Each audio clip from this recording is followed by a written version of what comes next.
ഇന്ന് ഓരോവെല്ലിൽ നമ്മുടെ രണ്ടാമത്തെ ദിവസമാണ്. ഇന്നും പ്രത്യേകിച്ച് പരിപാടികളൊന്നുമില്ല. രാവിലെ എണീറ്റ് കുറച്ച് നേരം പട്ടിക്കുട്ടികളിലൊക്കെ കളിച്ച് അങ്ങനെ ടൈമൊക്കെ സ്പെൻഡ് ചെയ്തിരിക്കുകയായിരുന്നു. നമുക്ക് ഇന്ന് ജോലിക്ക് കയറണം. ഇന്ന് വർക്കിംഗ് ആണ്. അതിന് മുന്നേ പോയിട്ട് ബ്രേക്ക്ഫാസ്റ്റ് കഴിക്കാം. സ്കൂട്ടർ എടുത്ത് ബ്രേക്ക്ഫാസ്റ്റ് കഴിക്കാൻ നേരെ ഓരോവിൽ ബേക്കറിയിലേക്കാണ് വന്നത്. ഈ ബേക്കറിയുടെ സൈഡിലൂടെയുള്ള ഈ ചെറിയ പാത്ത് എടുത്തു കഴിഞ്ഞാൽ ഒരു ബ്യൂട്ടിഫുൾ ഔട്ട്ഡോർ സീറ്റിംഗ് കഫേയിലേക്ക് എത്താം. ഓരോവിലിലെ കമ്പാരിറ്റീവ്ലി അഫോർഡബിൾ റേറ്റിന് നല്ല ക്വാളിറ്റി ഫുഡ് കിട്ടുന്ന ഒരു കഫേയും കൂടിയാണ് കേട്ടോ ഇത്. ലോഗിൻ ചെയ്യാനുള്ളതുകൊണ്ട് ബ്രേക്ക്ഫാസ്റ്റ് ഒക്കെ കഴിച്ച് നേരെ തിരിച്ച് റൂമിലേക്ക് എത്തി. കുറച്ച് മീറ്റിംഗ്സ് ഒക്കെ അറ്റൻഡ് ചെയ്ത് കഴിഞ്ഞപ്പോഴേക്കും നമ്മുടെ ആനന്ദനെണ്ണം വന്നു. நான் சாப்பிட்டேன், நேத்தே சாப்பிட்டேன். மாங்க நேத்து அங்க இருந்துச்சு, சாப்பிட்டேன். ഇവിടെ തോട്ടത്തില് ജോലിക്ക് വരുന്ന ചേട്ടനാണ്. കുറച്ച് പെൻഡിങ് വർക്ക്സ് ഒക്കെ തീർത്തു വന്നപ്പോഴേക്കും സന്ധ്യയായി. ഇവിടെ വന്നേ പിന്നെ സമയം പോകുന്നതേ അറിയുന്നില്ല.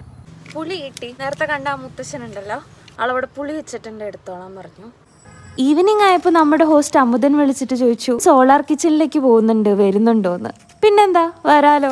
അവിടെ പോയി ഒരു കോഫിയൊക്കെ കുടിച്ച് അമുദൻ എന്നെ തിരിച്ച് ഡ്രോപ്പ് ചെയ്തു. 2021 ഞാനും ഹരിയും ആദ്യമായിട്ട് ഓറോവില്ലേക്ക് എത്തുന്നത്. അന്ന് വന്നപ്പോൾ mathri Mandir, sound museum, paper factory, അങ്ങനെ കുറച്ച് സ്ഥലങ്ങളൊക്കെ പോയിട്ടുണ്ട്. പക്ഷെ ഇവിടെ ബൊട്ടാണിക്കൽ ഗാർഡൻ, യൂത്ത് സെന്റേഴ്സ്, പിന്നെ സാധന ഫോറസ്റ്റ് പോലത്തെ കുറെ വോളണ്ടിയറിംഗ് പ്രോഗ്രാംസ്, ഇങ്ങനെ കുറെ അധികം ഇൻട്രസ്റ്റിംഗ് ആക്ടിവിറ്റീസ് ഒക്കെ വരുമ്പോൾ നിങ്ങൾക്ക് ചെയ്യാവുന്നതാണ്. ഉറങ്ങി എണീറ്റ് രാവിലെ ആയപ്പോഴേക്കും തിരിച്ച് ചെന്നൈയിലേക്ക് പോവാറായി. ഇന്നും കൂടി ഇവിടെ ഉള്ളൂ, കുറച്ച് ദിവസം കൂടി ഇവിടെ നിൽക്കായിരുന്നു എന്നുള്ള മിക്സ്ഡ് ഇമോഷൻസും. ഇനിയൊരു ദിവസം നമുക്ക് ഹരിനെ കൂട്ടി വരാന്നേ എന്ന് ഞാൻ എന്നെ തന്നെ സമാധാനിപ്പിച്ചു. ഇവിടെ ഓരോവിൽ വീഡിയോസ് കഴിഞ്ഞിട്ടില്ല കേട്ടോ.